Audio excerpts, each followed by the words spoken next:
നമസ്കാരം. സ്പോട്ട് ലൈവിലേക്ക് സ്വാഗതം. 15 വയസ്സുകാരിയെ കാണാതാകുമ്പോൾ അത് ഒളിച്ചോട്ടമായി കാണുന്നതാണ് കേരള പോലീസിന്റെ പൊതുവായിട്ടുള്ള രീതി. എന്നാൽ അതിനെതിരെ രൂക്ഷമായ വിമർശനമാണ് ഇന്ന് കേരള ഹൈക്കോടതി ഉന്നയിച്ചിരിക്കുന്നത്. സമൂഹത്തിൽ വലിയ മാറ്റമുണ്ടാകുന്നുണ്ട്. കുട്ടികളിലെ മൊബൈൽ സ്വാധീനം വലിയ ദുരന്തമുണ്ടാക്കുന്നു. പെൺകുട്ടികളോ സ്ത്രീകളോ ഇരകളാകുന്ന കേസുകളിൽ പോലീസ് ഉടൻ പ്രതികരിക്കണമെന്നാണ് ഹൈക്കോടതി നിർദ്ദേശിച്ചിരിക്കുന്നത്. കാസർഗോഡ് കാണാതായത് 15 വയസ്സുള്ള ഒരു പെൺകുട്ടിയാണ്. പോക്സോ കേസായി ആ കേസിനെ പോലീസ് എന്തുകൊണ്ടാണ് പരിഗണിക്കാതിരുന്നതെന്നും കോടതി ചോദിക്കുന്നുണ്ട്. കാസർഗോഡ് പൈവളികയിലെ 15-കാരിയുടെ മരണത്തിൽ പോലീസിനെതിരെ ഹൈക്കോടതി രൂക്ഷമായ വിമർശനമാണ് ഇന്നും ഉന്നയിച്ചത്.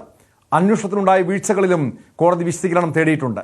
അതേസമയം അന്വേഷണത്തിൽ വീഴ്ച സംഭവിച്ചിട്ടില്ല എന്നാണ് പോലീസ് കോടതിയെ അറിയിച്ചിരിക്കുന്നത്. കേസ് ഡയറിയും ഹാജരാക്കിയിട്ടുണ്ട്. വിശദാംശങ്ങളുമായി ആജ്ഞ രവീന്ദ്രനും കാസർഗോഡ് നിന്ന് കെ വി ബൈജുവും ചേരുന്നുണ്ട്. ആദ്യം ആജ്ഞയിലേക്കാണ്. ആജ്ഞ, ഇന്നലെ ഈ കേസ് പരിഗണിച്ചപ്പോൾ കാസർഗോഡ് പൈവളികയിൽ 15-കാരിയും അയൽവാസിയായ 42-കാരനും ആത്മഹത്യ ചെയ്ത കേസുമായി ബന്ധപ്പെട്ട് ഹൈക്കോടതി ഈ കേസ് പരിഗണിച്ചപ്പോൾ ഇന്നലെ പറഞ്ഞൊരു ചൂണ്ടിക്കാണിച്ചൊരു കാര്യമുണ്ടായിരുന്നു. ഹൈക്കോടതിയുടെ പ്രധാനപ്പെട്ട ചോദ്യമുണ്ടായിരുന്നു. ഒരു VIP-യുടെ മകളാണ് ഇതുപോലെ കാണാതായതുമായി ബന്ധപ്പെട്ടൊരു പരാതി ലഭിച്ചതെങ്കിൽ കോടതി ഇങ്ങനെ പോലീസ് ഇങ്ങനെ ഇടപെടുമായിരുന്നോ, ഇങ്ങനെയായിരുന്നു ഒരു കേസിനെ കൈകാര്യം ചെയ്യുക എന്ന ഒരു രൂക്ഷമായ വിമർശനത്തോടു കൂടിയായിരുന്നു കോടതിയുടെ പരാമർശം. ഇന്നും 2ാം ദിവസവും ഈ കേസ് പരിഗണിച്ചപ്പോൾ അതിരൂക്ഷമായ വിമർശനമാണ് കോടതി പോലീസിനെതിരെ ഉന്നയിച്ചിരിക്കുന്നത്. Case diary ഹാജരാക്കിയിട്ടുണ്ട്. കോടതിയുടെ തുടർ നടപടികൾ എങ്ങനെയാകും?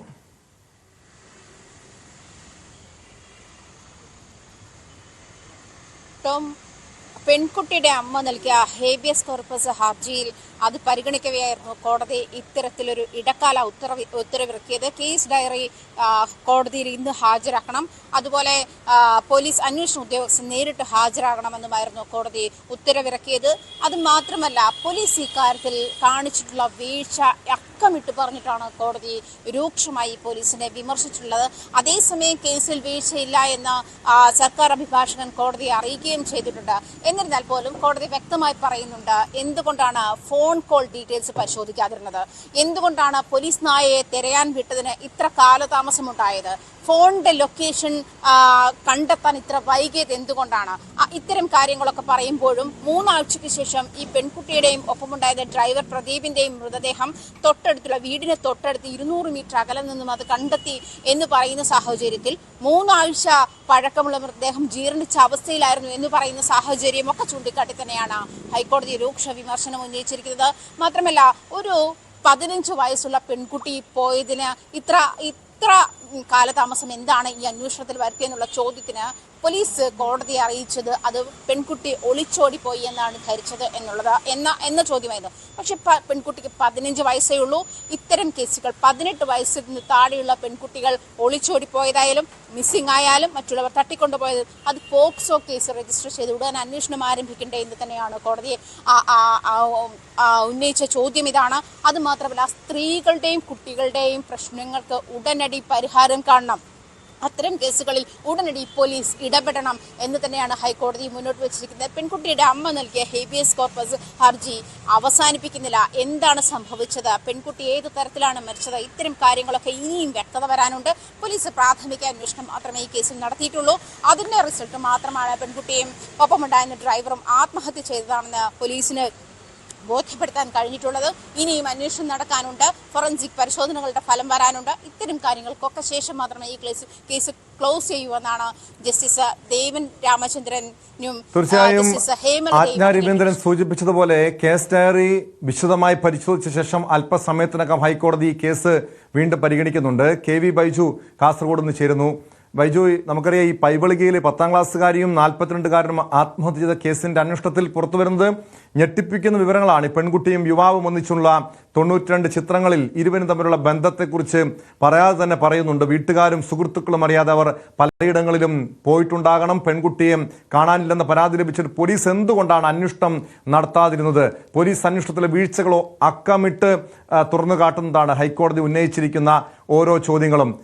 പ്രത്യേകിച്ചും ഈ കേസിലേക്ക് വന്നു കഴിഞ്ഞാൽ ഈ 15 വയസ്സുകാരിയെയും കാണാതായതുമായി ബന്ധപ്പെട്ട് ഒരു പരാതി ലഭിച്ചപ്പോൾ പോലീസ് ആദ്യം കരുതിയത്, അല്ലെങ്കിൽ ഈ വീട്ടുകാരോട് പോലും പറഞ്ഞ കാര്യം ഇതാണെന്ന് മനസ്സിലാക്കുന്നത്, അതായത് ആരുടെയെങ്കിലും കൂടെ ഒളിച്ചോടിപ്പോയിരിക്കാമെന്ന്. പൊതുവെ ഇത്തരം കേസുകൾ വരുമ്പോൾ പോലീസിൻ്റെ ഒരു മുൻവിധിയുണ്ട്, ഒരു ഒളിച്ചോട്ടമായിരിക്കാം. പക്ഷെ അവിടെയും നേരത്തെ ആജ്ഞ സൂചിപ്പിച്ചതുപോലെ ഇത് പോക്സോ കേസായി പരിഗണിക്കേണ്ട ഒരു കേസാണ്. 18 വയസ്സ് താഴെയുള്ള പെൺകുട്ടിയാണ്. എന്തുകൊണ്ടാണ് ഈ കേസിൽ പോലീസ് ഇത്രത്തോളം ഒരു ഗൗരവത്തോടെ ഈ കേസിനെ കാണാതിരുന്നത്, അതിൽ അന്വേഷണം നടത്താതിരുന്നത് ബൈജു?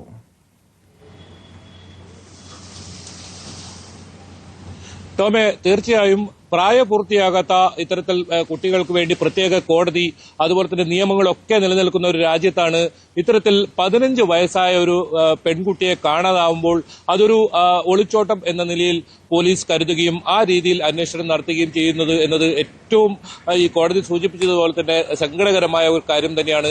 എന്തായാലും ഈ കേസിലേക്ക് വന്നാൽ ഒരുപാട് ദുരൂഹതകൾ ഇതിൽ കാണുന്നുണ്ട്. കാരണം ഈ യുവാവ്, ഈ വീടുമായി അടുത്ത ബന്ധം സ്ഥാപിച്ച ഈ യുവാവ് ഈ പെൺകുട്ടിയെ ചൂഷണം ചെയ്തിട്ടുണ്ടോ, അത് മാത്രമല്ല ഏതെങ്കിലും തരത്തിൽ ഈ പെൺകുട്ടിയെ ഇത്തരത്തിൽ കൊലപ്പെടുത്തിയതാണോ, ആ കാര്യങ്ങളൊക്കെ അറിയാനുണ്ട്. ഇതെല്ലാം ഈ കേസന്വേഷണം വൈകുന്നതോടുകൂടി, ഈ സംഭവത്തിൽ ഇവരെ കണ്ടെത്തുന്നത് വൈകുന്നതോടുകൂടി ഇതെല്ലാം കണ്ടെത്താൻ കഴിയാത്ത ഒരു സാഹചര്യമാണുള്ളത്. പോസ്റ്റ്മോർട്ടം റിപ്പോർട്ടിൽ കൃത്യമായ വിവരങ്ങളൊന്നും ഇതുവരെ പുറത്തു വന്നിട്ടില്ല. പൂർണ്ണമായ പോസ്റ്റ്മോർട്ടം റിപ്പോർട്ട് ഇനിയും പുറത്തു വരാനിരിക്കുന്നതേ ഉള്ളൂ. എന്തായാലും ഈ പെൺകുട്ടി വലിയ ചൂഷണത്തിന് ഇരയായതാണ് നമുക്ക് മനസ്സിലാക്കാൻ സാധിക്കുന്നത്. ഇയാളിൽ നിന്നും വലിയ ചൂഷണം നേരിട്ടതായാണ് നമുക്ക് മനസ്സിലാക്കാൻ സാധിക്കുന്നത്. അത്തരത്തിൽ ഈ ഉറങ്ങി കിടക്കുകയായിരുന്ന പെൺകുട്ടിയെ ഒരു പക്ഷേ വിളിച്ച് വീട്ടിന് പുറത്തേക്ക് കൊണ്ടുപോവുകയും അത് നമുക്ക് ഈ സംഭവത്തിൽ 200 മീറ്റർ മാത്രം അകലെയാണ് ഈ മൃതദേഹങ്ങൾ ഉണ്ടായിരുന്നത്, വീടിന് തൊട്ട് സമീപത്തായി.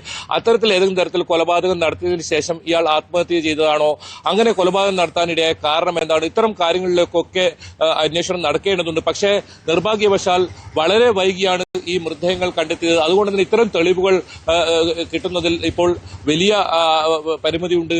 അതിനാണ് ഇപ്പോൾ ഫോറൻസിക് പരിശോധനയ്ക്ക് ആന്തരിക അവയവങ്ങൾ അയച്ചിട്ടുള്ളത്.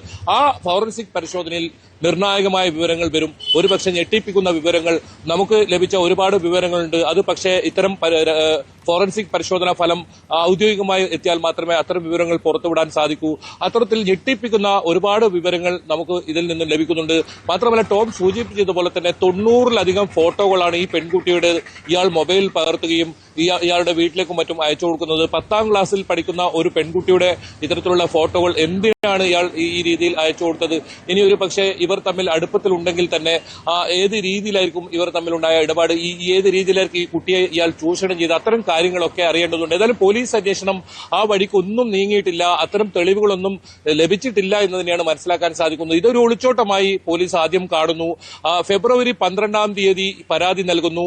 പിന്നീട് 26 ദിവസം കഴിഞ്ഞിട്ടാണ് ഈ നേരത്തെ ഡോഗ് സ്ക്വാഡും അതുപോലെ തന്നെ ഡ്രോണും ഒക്കെ ഉപയോഗിച്ച് വീടിന്റെ പരിസരത്ത് പരിശോധന നടത്തിയിരുന്നു. ആ സമയത്ത് കൃത്യമായി പോലീസ് നായ മണം പിടിച്ചു പോയത് ഇവരുടെ മൃതദേഹം 26 ദിവസത്തിന് ശേഷം കണ്ടെത്തിയ അതേ സ്ഥലത്താണ്. പക്ഷേ ആ സ്ഥലത്ത് വലിയ പരിശോധന ഉണ്ടായില്ല. അതും കോടതി കേസ് ഡയറി പരിശോധനയ്ക്ക് ശേഷം ഇത് സംബന്ധിച്ച് പോലീസോട് വിമർശനം ഉയർത്തിയെന്നാണ് നമുക്ക് മനസ്സിലാക്കാൻ സാധിക്കുന്നത്. അത്തരത്തിൽ പോലീസിന്റെ ഭാഗത്തു നിന്നും വലിയ വീഴ്ചയുണ്ടായി.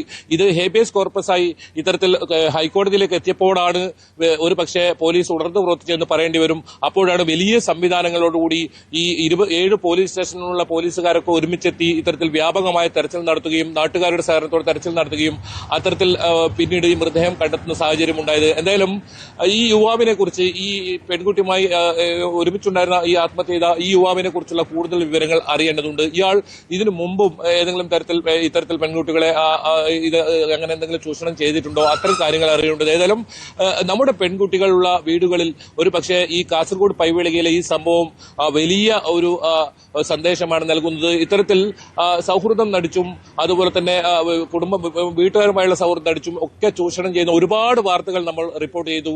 അത്തരത്തിലുള്ള ഒരു സംഭവമായി ഈ കേസ് മാറുന്നുണ്ടോ, അത് ഫോറൻസിക് പരിശോധനാ ഫലം നിർണായകമാണ്. അതിനൊപ്പം പൂർണ്ണമായ പോസ്റ്റ്മോർട്ടം റിപ്പോർട്ട് വരാനുണ്ട്. ഈ കുട്ടിയെ കൊലപ്പെടുത്തിയതിനു ശേഷം ഇയാൾ ആത്മഹത്യ ചെയ്തതാണോ എന്ന്. മാത്രമല്ല ഈ മൃതദേഹത്തിന് അരികിൽ നിന്ന് കിട്ടിയ 2 മൊബൈൽ ഫോണുകളും തകർത്ത നിലയിലാണ്. അതായത് തെളിവ് നശിപ്പിക്കുന്ന പോലീസിന് കാസർഗോഡ് പൈവളികയിലെ 15-കാരിയുടെ മരണം, ഈ കേസ് പോലീസിന് പാഠമാകണമെന്ന് ഹൈക്കോടതി നിരീക്ഷിക്കുന്നുണ്ട്. പോലീസിന് മാത്രമല്ല, ഓരോ കുടുംബങ്ങൾക്കും ഓരോ മാതാപിതാക്കൾക്കും ഇതൊരു പാഠമാകേണ്ട കേസ് തന്നെയാണ്. കാരണം ഇന്ന് ഈ അയൽവാസികളായിട്ടുള്ളവർ അല്ലെങ്കിൽ ബന്ധം സ്ഥാപിച്ച് സൗഹൃദം സ്ഥാപിച്ച് വീടുകളിൽ എത്തുന്നവർ, അവരെ പോലും വിശ്വസിക്കാൻ പാടില്ല എന്ന് ഒരു പാഠം തന്നെയാണ് ഈ കേസ് മുന്നോട്ട് വയ്ക്കുന്നത്. ഈ കേസിൻ്റെ സന്ദേശം കൂടി അത് തന്നെയാണ്. ആജ്ഞ രവീന്ദ്രനിലേക്ക് ഒരിക്കൽ കൂടി. ആജ്ഞ, വിശദമായ ഈ കേസ് ഡയറി വിശദമായി പരിശോധിച്ച ശേഷം ഇന്ന് ഉച്ചയ്ക്ക് ശേഷം ഈ കോടതി ഇനി കേസ് വീണ്ടും പരിഗണിക്കുമെന്നാണല്ലോ നേരത്തെ അറിയിച്ചിരുന്ന കാര്യം. എപ്പോഴാണ് ഇനി കേസ് ഹൈക്കോടതിയുടെ പരിഗണനയിൽ വരിക?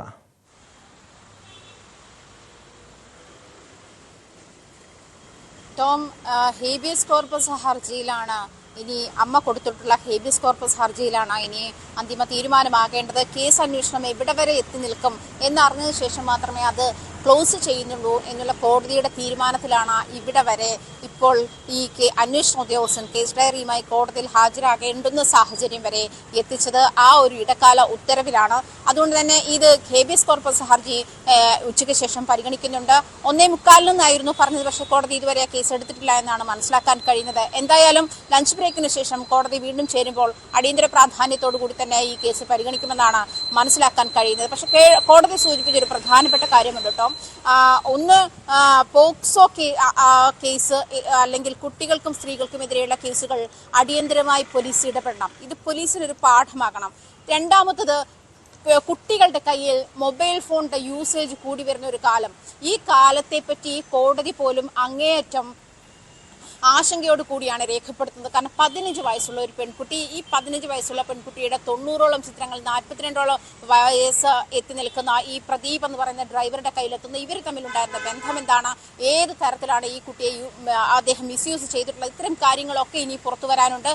ബൈജു സൂചിപ്പിച്ചതുപോലെ ഇനി ഈ പെൺകുട്ടിയെ കൊലപ്പെടുത്തിയ ശേഷം ഇയാൾ ആത്മഹത്യ ചെയ്യുന്ന ഒരു സാഹചര്യമായിരുന്നു. ഇത്തരം കാര്യങ്ങളിലൊക്കെ ഇനി വ്യക്തത വരാനുള്ളത്. പക്ഷേ അത് തൻ്റെ മകൾ ജീവനോടെ ഇല്ലാതിരുന്നത് പോലീസ് ഈ അന്വേഷണത്തിൽ കാണിച്ച അമാന്തം കാരണമാണെന്നാണ് അമ്മ കോടതിയിൽ വാദിച്ചത്. അമ്മയുടെ അഭിഭാഷകൻ കോടതിയെ അങ്ങനെയാണ് അറിയിച്ചിരിക്കുന്നത്.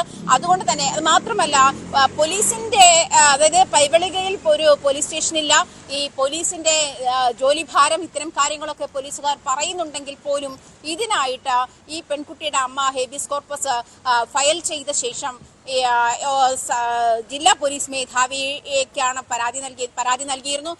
ഇതിനായിട്ട് ഡിവൈഎസ്പിയുടെ ചുമതലയിൽ, അവിടുത്തെ SHOയുടെ ചുമതലയിൽ SIമാരുടെ ഒരു ടീം തന്നെ ഇതുമായി ബന്ധപ്പെട്ട അന്വേഷണ സംഘം രൂപീകരിച്ചിരുന്നു. പക്ഷേ ഈ അന്വേഷണ സംഘം ഈ 3 ആഴ്ചക്കാലം എന്തെടുക്കുകയായിരുന്നു എന്ന് തന്നെയാണ് കോടതി ചോദിച്ചിട്ടുള്ളത്. കൃത്യമായ തെളിവുകൾ ഉണ്ടായിരുന്നു, കൃത്യമായ വഴികൾ തന്നെ അമ്മയുടെ പരാതി ഉൾപ്പെടെയുള്ള കാര്യങ്ങൾ കാണിച്ചു തന്നെ. എന്നിട്ടും 15 വയസ്സുള്ള ഒരു പെൺകുട്ടി ഒളിച്ചോടിപ്പോയി എന്ന് നിസ്സാരവൽക്കരിച്ചുകൊണ്ട് ഈ കേസിനെ തള്ളിക്കളഞ്ഞത് തന്നെയാണ്. തന്റെ മകൾ ഇന്ന് ജീവനോടെ ഇല്ലാതിരിക്കുന്നതിന്റെ പ്രധാന കാരണം. പോലീസ് അടിയന്തരമായി ഈ കാര്യത്തിൽ ആക്ട് ചെയ്തിരുന്നെങ്കിൽ ഒരു പക്ഷേ തന്റെ മകളെ ജീവനോടെ തിരിച്ചു കിട്ടുമായിരുന്നു. ഈ പെൺകുട്ടി പോയപ്പോഴും അല്ലെങ്കിൽ ഈ 3 ആഴ്ച കഴിഞ്ഞതിന്റെ മൃതദേഹം കണ്ടെത്തുന്നവരെയും ഒരു നാട് മുഴുവൻ അവർ തിരിച്ചു വരും, അല്ലെ അവരെ കണ്ടെത്താനാകുന്നല്ലാതെ ഇവർ മരിച്ചു പോയിരുന്നെന്നോ അല്ലെങ്കിൽ ഈ പെൺകുട്ടിയെ കൊന്നുകെട്ടി തൂക്കിയതാണോ, അവർ ആത്മഹത്യ ചെയ്തതാണോ, ഇത്തരം കാര്യങ്ങളിൽ ഒന്നും നാട്ടുകാർക്ക് പോലും അതിൽ വ്യക്തതയില്ല. ഈ ഒരു സാഹചര്യത്തിലേക്ക് നയിച്ചത് പോലീസ് ഈ കാര്യത്തിൽ കാണിച്ച നിഷ്ക്രിയത്വമാണ് എന്ന് കോടതി പറഞ്ഞു വെക്കുന്നത് തന്നെയാണ് പെൺകുട്ടിയുടെ അമ്മയെ മുന്നോട്ട് വെക്കുന്നത്. പ്രത്യേകിച്ചും കോടതി എടുത്തു പറഞ്ഞത് കുട്ടികളിലെ മൊബൈൽ ഫോൺ ഉപയോഗം, കാരണം വിളിച്ചാൽ കിട്ടുന്ന ദൂരത്ത് ഈ പെൺകുട്ടികൾ ഉണ്ടാകുന്നു എന്നുള്ളതാണ് ഇത്തരത്തിൽ ഈ പെൺകുട്ടികളെ ചൂഷണം ചെയ്യുന്ന ആളുകൾക്കുള്ള ഏറ്റവും വലിയ എളുപ്പമാർഗം എന്നുള്ളതാണ്. അത് ടോം സൂചിപ്പിച്ചതുപോലെ ഇത് മാതാപിതാക്കൾക്ക് കൂടിയുള്ള മെസ്സേജാണ് കോടതി മുന്നോട്ട് വെക്കുന്നത്. ടോം, തീർച്ചയായും KV ബൈജുവിലേക്ക് ഒരിക്കൽ കൂടി പോവുകയാണ്. ബൈജു, ഇതിൽ പ്രതിയായിട്ടുള്ള വ്യക്തി കൂടി ആത്മഹത്യ ചെയ്തിരിക്കുന്നു. രണ്ടുപേരും ഇപ്പോൾ ജീവനോടെ ഇല്ല. എന്താണ് ഇത് കേസിൽ സംഭവിച്ചതെന്ന കാര്യം കൂടി കണ്ടെത്തേണ്ടതുണ്ട്. പോലീസിൻ്റെ ഒരു അന്വേഷണത്തിൽ നിലവിലെ കണ്ടെത്തൽ എന്താണ്? എന്തുകൊണ്ടായിരിക്കാം രണ്ടുപേരും ജീവനൊടുക്കിയത്?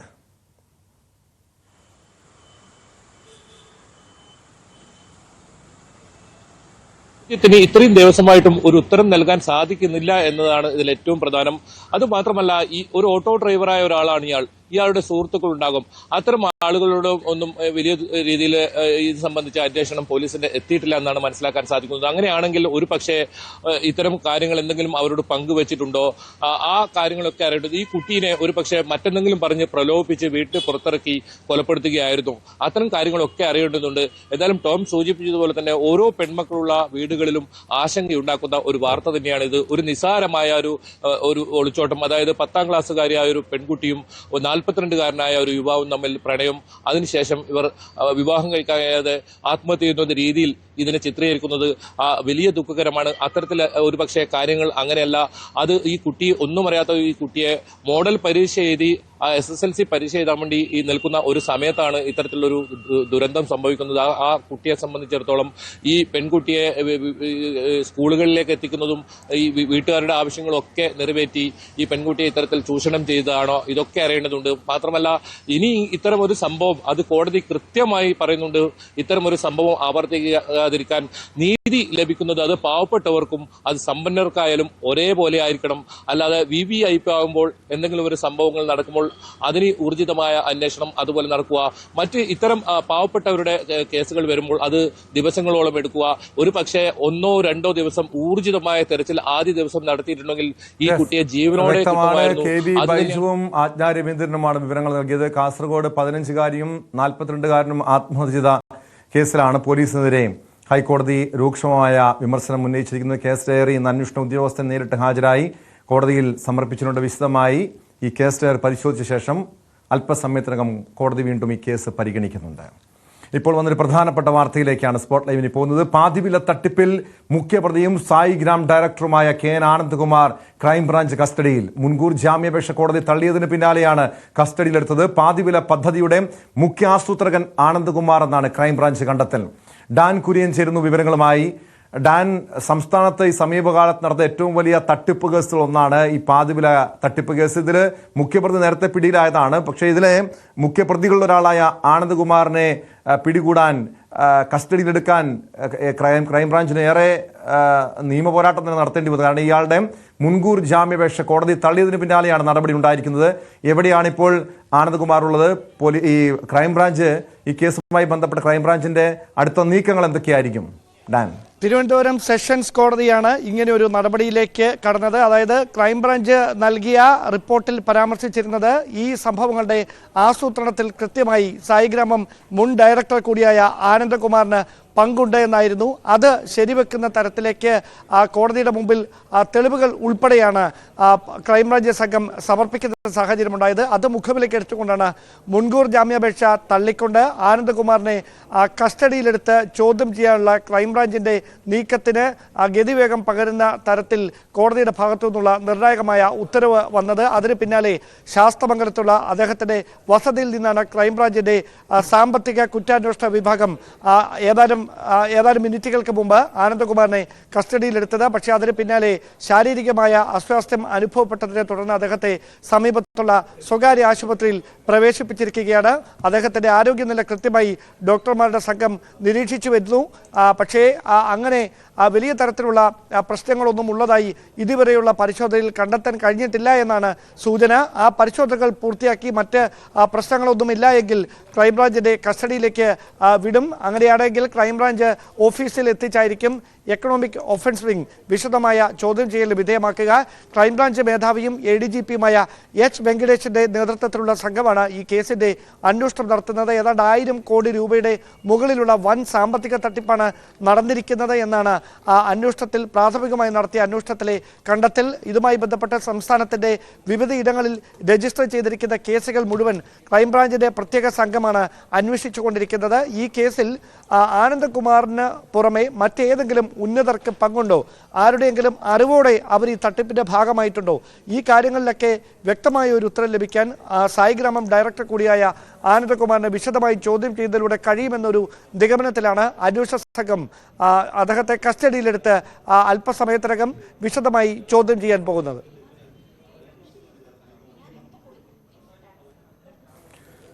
ഈ കേസിൽ നമുക്കറിയാം പല ഉന്നതരുടെയും പേരുകൾ നേരത്തെ പുറത്തു വന്നതാണ്. പല രാഷ്ട്രീയ ഉന്നതർക്കും ഈ തട്ടിപ്പുമായി ബന്ധമുണ്ടെന്ന് ഹൈക്കോടതിയുടെ റിട്ടയർഡ് ജഡ്ജിക്ക് പോലും ഈ കേസുമായി ബന്ധപ്പെട്ട് അദ്ദേഹത്തിൻ്റെ പേരൊക്കെ ഉയർന്നു വന്നതാണ്.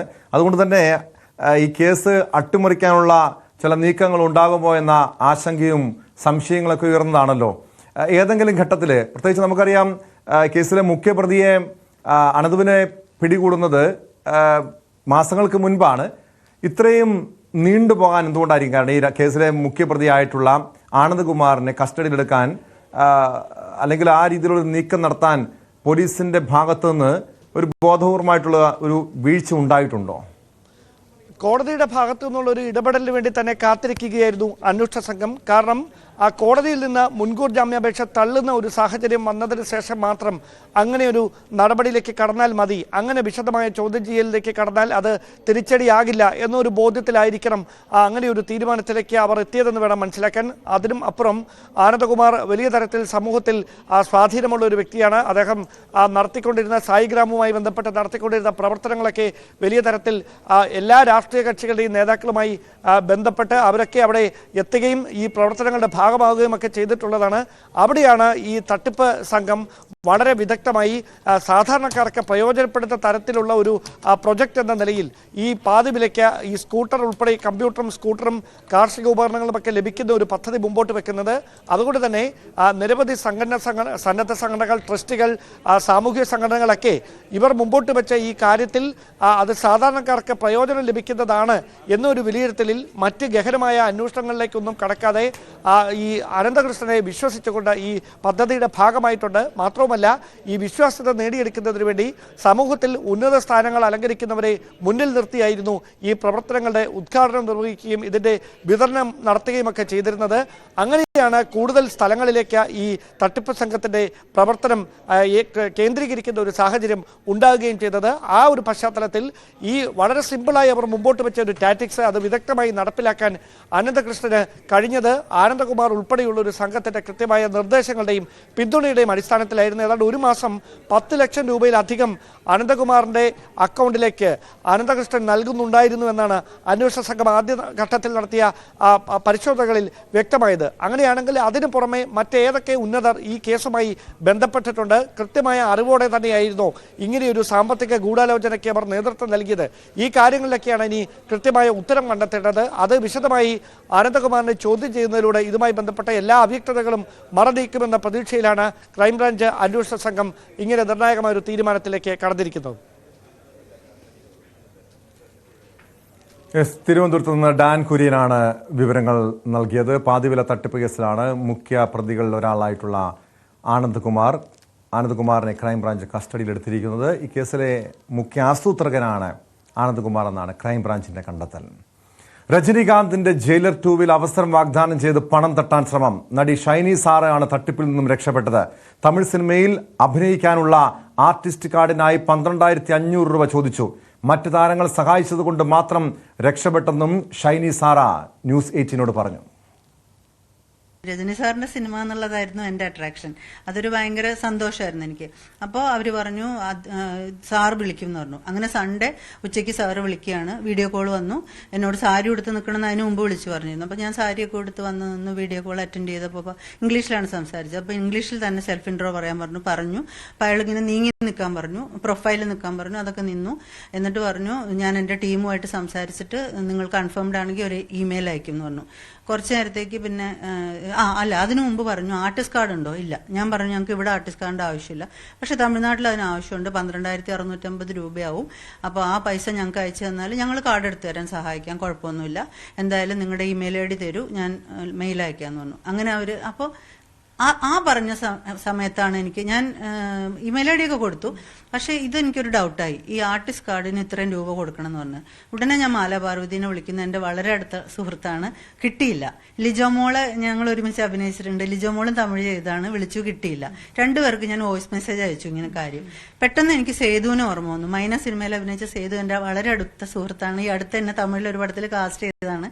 എനിക്ക് പോകാൻ പറ്റാത്തതുകൊണ്ടാണ് ചെയ്യാൻ കഴിയാഞ്ഞത്. അപ്പോൾ സേതുവിനെ വിളിച്ചപ്പോൾ സേതുവിനെ കിട്ടി. അപ്പൊ നമ്മൾ സേതു ഇങ്ങനെ ഒരു സംഭവം ഉണ്ടായിട്ടുണ്ട്, ഇങ്ങനെ ഒരു സാധനം ഉണ്ടോ ആർട്ടിസ്റ്റ് കാർഡ്? ഷൈനി അങ്ങനെ ഒരു സംഭവം ഇല്ലല്ലോ, ആരാണ് അത് വിളിച്ചത്? കംപ്ലീറ്റ് ഡീറ്റെയിൽസ് എനിക്കൊന്ന് അയച്ചു തരുമെന്ന് പറഞ്ഞപ്പോൾ ഞാൻ എല്ലാം എന്നോട് പറഞ്ഞു സ്ക്രീൻഷോട്ട്സ് എടുക്കാൻ പറഞ്ഞു. കാരണം ഫ്രോഡാണെങ്കിൽ അയാൾ ഇത് മായ്ച്ചു കളയാൻ സാധ്യതയുണ്ട്. അങ്ങനെ ഞാനിത് മുഴുവൻ അയച്ചു കൊടുക്കുന്നു. കുറച്ച് സമയത്തിന് ശേഷം സേതു തിരിച്ചു വിളിക്കുന്നു, ഇങ്ങനൊരു സംഭവം ഇല്ല, തേനപ്പൻ എന്ന് പറഞ്ഞിട്ട് അവിടുത്തെ ഒരു വലിയ സാറിന്റെ അടുത്ത് അന്വേഷിച്ചു. അപ്പൊ ഇത് ഫ്രോഡാണ്, അങ്ങനെ ഒരു കാസ്റ്റിംഗ് നടക്കുന്നില്ല എന്ന് പറഞ്ഞു. ഉടനെ മാലാപാർവതി കോണ്ടാക്ട് ചെയ്ത് പറഞ്ഞു ഷൈനി ആർട്ടിസ്റ്റ് കാർഡ് ഇല്ല, അങ്ങനെ ചോദിച്ചിട്ടുണ്ടെങ്കിൽ ഡെഫിനറ്റ്ലി അത് ഫ്രോഡാന്ന് പറഞ്ഞു. പിന്നെ ഇയാൾ വിളിക്കുകയാണ്, പൈസ അയച്ചു തരണം, ഞാൻ QR കോഡ് അയച്ചു തരാം. അപ്പൊ ഞാൻ പറഞ്ഞു സാർ എൻ്റെ അടുത്ത് പൈസ കുറവാണ്, നിങ്ങൾ പൈസ തരാന്ന് പറഞ്ഞുകൊണ്ടാണല്ലോ ഞാൻ നിങ്ങൾക്ക് കൺഫർമേഷൻ ലെറ്റർ മെയിൽ ചെയ്തത്. അപ്പൊ എന്തുകൊണ്ട് പറഞ്ഞില്ല എന്ന് ചോദിച്ചു. അപ്പൊ ഞാൻ പറഞ്ഞു എനിക്ക് 2 ദിവസം സമയം വേണം. അത് തരാൻ പറ്റില്ല, ഒരു കാര്യം ചെയ്യും, പകുതി പൈസ ഇപ്പൊ അയക്കി, പകുതി പിന്നെ അയച്ചത്. ഞാൻ പറഞ്ഞു ഞാൻ ലോകേഷ് കനകരാജാണ് ഡയറക്ടർ എന്നുള്ള പുള്ളി പറഞ്ഞു. അദ്ദേഹത്തിന്റെ അസിസ്റ്റന്റ് എനിക്കൊരു സുഹൃത്തുണ്ട്, അപ്പം ഞാൻ പുള്ളിയോടൊന്ന് കോൺടാക്ട് ചെയ്തിട്ട് അയൽ കം ബാക്ക് ടു യു എന്ന് പറഞ്ഞു. അപ്പൊ അയാൾ ഫോൺ കട്ട് ചെയ്തു. ഞായറാഴ്ചയാണ് സുരേഷ് കുമാർ കാസ്റ്റിംഗ് എന്ന പേരിൽ തട്ടിപ്പ് സംഘം ഷൈനിയെ ബന്ധപ്പെട്ടത്. വിവരങ്ങളുമായി നവമി ദിനേശ് ചേരുന്നുണ്ട് കൊച്ചിയിൽ നിന്ന്. നവമി, ഇത് ഷൈനി സാറയ്ക്ക് എങ്ങനെയാണ് ഇതൊരു തട്ടിപ്പാണെന്ന് വ്യക്തമായത്?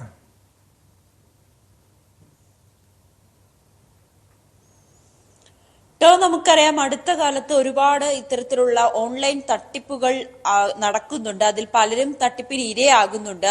വിർച്വൽ അറസ്റ്റ് എന്നൊക്കെ പറഞ്ഞ് പലരെയും ഭീഷണിപ്പെടുത്തി പണം വാങ്ങുകയും അതിന് ഏറ്റവും ഒടുവിലായി ഒരു സംഗീത സംവിധായകനായ ജെറി അമൽദേവ് അത് പണവുമായി അദ്ദേഹം ബാങ്കിൽ വരെ എത്തുന്ന സാഹചര്യം ഉണ്ടായി. ബാങ്ക് മാനേജറുടെയും മറ്റ് ഉദ്യോഗസ്ഥരുടെയും ഒക്കെ കൃത്യമായ ഇടപെടൽ കൊണ്ടാണ് അദ്ദേഹത്തിന്റെ പണം നഷ്ടമാകാതെ ഇരുന്നതും. എന്തായാലും ഷൈനി പറയുന്നത് പ്രകാരം അവർ സമൂഹ മാധ്യമങ്ങളും അല്ലെങ്കിൽ വാർത്താ മാധ്യമങ്ങളും ഒക്കെ കാണുന്നതാണ്. അതുകൊണ്ട് ഇത്തരം തട്ടിപ്പുകളെ കുറിച്ചൊക്കെ തനിക്കൊരു ബോധമുണ്ട്. തന്റെ സുഹൃത്തുക്കളോടൊക്കെ ഇതിനെക്കുറിച്ച് സംസാരിക്കുകയൊക്കെ ചെയ്യുന്നുണ്ടായിരുന്നു. ഈ ഞായറാഴ്ച വൈകുന്നേരം ഉച്ചയോടുകൂടിയാണ് ഇവർ ഇത്തരത്തിൽ ജയിലർ 2, അതായത് രജനീകാന്ത് നായകനാകുന്ന ജയിലർ 2-ൽ ഒരു അവസരമുണ്ടെന്ന് വാഗ്ദാനം നൽകിക്കൊണ്ട് ഷൈനിയെ പരിചയപ്പെടുന്നത്. ഷൈനി മലയാളത്തിൽ തന്നെ നിരവധി സിനിമകൾ, കാതലടക്കമുള്ള നിരവധി സിനിമകളിലൊക്കെ അഭിനയിച്ച മലയാളികൾക്ക് ഏറെ പരിചിതമുള്ള ഒരു മുഖം കൂടിയാണ്.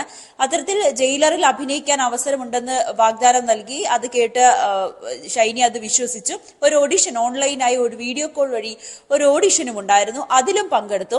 അതിനുശേഷമാണ് ഈ തമിഴ്നാട്ടിൽ അഭിനയിക്കാൻ കാസ്റ്റിംഗ് കാർഡ് വേണമെന്ന് ആവശ്യപ്പെട്ടു. കാസ്റ്റിംഗ് കാർഡ് ഉണ്ടോ എന്ന് ചോദിച്ചു.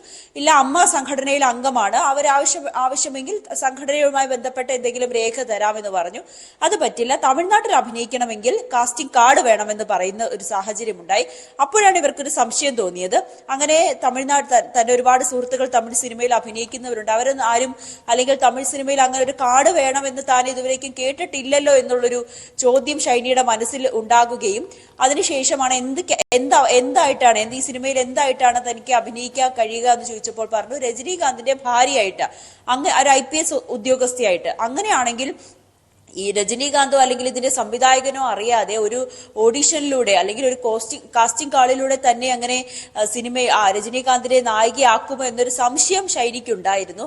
അതിന് തൊട്ടു പിന്നാലെയാണ് ഇവർ പറഞ്ഞത്, എന്നാൽ തമിഴ്നാട്ടിൽ അഭിനയിക്കണമെങ്കിൽ ഈ കാർഡ് വേണം, ആ കാർഡിന് വേണ്ടി 12,500 രൂപ തരണം, അങ്ങനെയാണെങ്കിൽ ഇപ്പോൾ തന്നെ ആ കാർഡ് തരാം, QR കോഡ് അയക്കാം, അതിലേക്ക് പണം അയച്ചാൽ മതിയെന്ന്. അപ്പോൾ തന്നെ ഷൈനിക്ക് സംശയം തോന്നി. അങ്ങനെ പണം നൽകി അഭിനയിക്കുക എന്നുള്ളതാണെങ്കിൽ അത് വലിയൊരു തട്ടിപ്പാണ്. കാരണം ഇതിനു മുൻപ് പല സിനിമകളിലും ഓഡിഷന് വേണ്ടി പോവുകയും അല്ലെങ്കിൽ കാസ്റ്റിംഗ് കാൾ കണ്ട് വിളിക്കുകയും സിനിമയിലൊക്കെ അഭിനയിക്കുകയും ചെയ്തൊരു വ്യക്തി കൂടിയാണ്. ഉടനെ തന്നെ തന്റെ അടുത്ത സുഹൃത്തുക്കളായ മാലാ പാർവതിയെയും മറ്റൊരു നടിയെയും വിളിച്ചിക്കാര്യം അന്വേഷിച്ചു. അവരൊക്കെ തമിഴിൽ അഭിനയിച്ചവർ കൂടിയാണ്. അവർ പറയുന്നു അങ്ങനെയൊന്നുമില്ല, അത് തട്ടിപ്പാണെന്ന്. ഉടനെ തന്നെ ഇവർ വീണ്ടും വിളിക്കുകയും ചെയ്യുന്നു. അപ്പൊ പറഞ്ഞു ഈ ചിത്രത്തിന്റെ സംവിധായകൻ ലോകേഷ് കനകരാജ് തന്റെ സുഹൃത്താണ്, അദ്ദേഹം വഴി ഇത് അന്വേഷിച്ചിട്ട് പണം നവമി ഇപ്പൊ സൂചിപ്പിച്ചതുപോലെ ഈ തട്ടിപ്പിന്റെ പുതിയ രീതികളാണ് ഓരോ ദിവസവും നമ്മൾ കേട്ടുകൊണ്ടിരിക്കുന്നത്. ഇതുപോലുള്ള തട്ടിപ്പ് സിനിമാ മേഖലകളിൽ ഇതിനു മുൻപ് ഉണ്ടായിട്ടുണ്ടോ?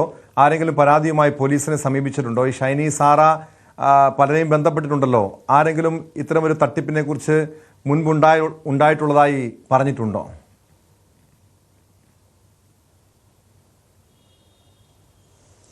ഷൈനി സാറ് തന്നെ പറയുന്നു തന്റെ ഒരുപാട് സുഹൃത്തുക്കൾ ഇത്തരത്തിൽ കാസ്റ്റിംഗ് കാള് കാണുകയും പിന്നീട് അതിന്റെ ഓഡിഷന് പോകുന്നത്, പിന്നീട് പണം ആവശ്യപ്പെടുന്നു. പല കുട്ടികളും ഈ സിനിമാ മോഹവുമായി അല്ലെങ്കിൽ അഭിനയിക്കണം എന്നൊരാഗ്രഹവുമായിട്ട് പോകുന്നവർ പലരും കയ്യിൽ നിന്നും കാശ് കൊടുക്കാറുണ്ട്. പിന്നീട് അത് തട്ടിപ്പ് ആണെന്ന് മനസ്സിലാക്കുകയും ചെയ്യുന്നുണ്ട്. അങ്ങനെ ഒരുപാട് കുട്ടികളോട് ഇത്തരത്തിൽ തട്ടിപ്പുണ്ട്, പണം നൽകി ഒരിക്കലും ഒരു സിനിമയിൽ അഭിനയിക്കാൻ പോകരുത്, അതൊരു തട്ടിപ്പാണെന്ന് താൻ പലപ്പോഴും ഉപദേശിക്കാറുണ്ടെന്ന് കൂടി ഷൈനി പറയുന്നുണ്ട്. ഈ വിവരം തന്റെ സഹപ്രവർത്തകരെ അറിയിച്ചിട്ടുണ്ട്. അവരെല്ലാം വലിയ ഗൗരവമുള്ള വിഷയമായിട്ടാണ് ഇത് എടുത്തിട്ടുള്ളത്. മാലാ പാർവതിയാണ് പറഞ്ഞത് തനിക്കുണ്ടായ അല്ലെങ്കിൽ ഈ ഷൈനിക്കുണ്ടായ ദുരനുഭവം അത് സമൂഹ മാധ്യമങ്ങളിലൂടെ ഇട്ട് എല്ലാവരെയും ഇക്കാര്യം അറിയിക്കണം, ഒരു ബോധവൽക്കരണം ആവശ്യമാണെന്ന് നിർദ്ദേശിക്കുകയും ചെയ്തത്. അതിന്റെ അടിസ്ഥാനത്തിലാണ് ഇങ്ങനെ ഒരു വീഡിയോ മാലാ പാർവതിക്ക് അയച്ചു കൊടുക്കുകയും അവരുടെ സോഷ്യൽ മീഡിയയിലൂടെ ഇത് പുറം ലോകത്തെ അറിയിക്കുകയും ചെയ്തിട്ടുള്ളത്. എന്തായാലും പരാതിയുമായി പോകുന്നില്ല എന്ന് കൂടി ഷൈനി പറയുന്നുണ്ട്. കാരണം തന്റെ കയ്യിൽ നിന്നും പണം നഷ്ടപ്പെട്ടില്ല, അതുകൊണ്ട് പരാതിയുമായി മുന്നോട്ട് പോകുന്നില്ല. പക്ഷേ ഇനി സിനിമയുടെ അല്ലെങ്കിൽ ഇത്തരത്തിന് ഓഡീഷനിൽ പോകുന്ന കുട്ടികൾ അവര് ഒരു മുൻകരുതൽ സ്വീകരിക്കണം. പണം നൽകി സിനിമയിൽ അഭിനയിക്കാം എന്ന് വാഗ്ദാനം നൽകിയാൽ അതൊരു തട്ടിപ്പാണെന്ന് തിരിച്ചറിയണമെന്ന് കൂടി ഷൈനി പറയുന്നുണ്ട്. വ്യക്തമാണ്. കൊച്ചിയിൽ നിന്ന് നവമി ദിനേശാണ് വിവരങ്ങൾ നൽകിയത്. ആറമൂട് കൂട്ടക്കൊലക്കേസിൽ രണ്ടാം ഘട്ട തെളിവെടുപ്പിനിടെ മനഃപൂർവ്വം ആശയക്കുഴപ്പം സൃഷ്ടിച്ച് പ്രതി അഫാൻ ചുള്ളാളത്തെ പിതൃ സഹോദരൻ അബ്ദുൽ ലത്തീഫിന്റെ വീട്ടിലെത്തിച്ചുള്ള തെളിവെടുപ്പിനിടെയാണ് പ്രതി പോലീസിനെ ആശയക്കുഴപ്പത്തിലാക്കിയത്. പരസ്പര വിരുദ്ധമായ മൊഴി നൽകിയാണ് ആശയക്കുഴപ്പം ഉണ്ടാക്കാൻ ശ്രമം നടത്തിയത്.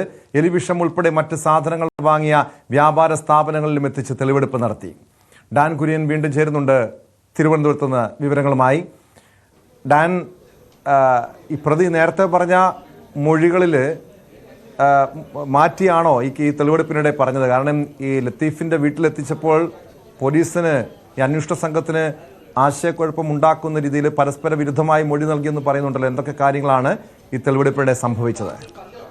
കിളിമാനൂർ പോലീസാണ് തെളിവെടുപ്പിന്റെ ഭാഗമായി ചുള്ളാളത്തുള്ള പിതൃ സഹോദരൻ, അഫാന്റെ പിതൃ സഹോദരനായിരുന്ന ലത്തീഫിന്റെയും ഭാര്യ സജിത ബീഗത്തിന്റെയും കൊലപാതകവുമായി ബന്ധപ്പെട്ട വിശദാംശങ്ങൾ ചോദിച്ചറിയുന്നതിന് വേണ്ടി ഈ വീട്ടിലെത്തിച്ചത്. വിശദമായി കാര്യങ്ങൾ ചോദിച്ചറിഞ്ഞു. അപ്പോഴാണ് ഈ ലത്തീഫിനോടായിരുന്നു മുൻവൈരാഗ്യമുണ്ടായിരുന്നത്.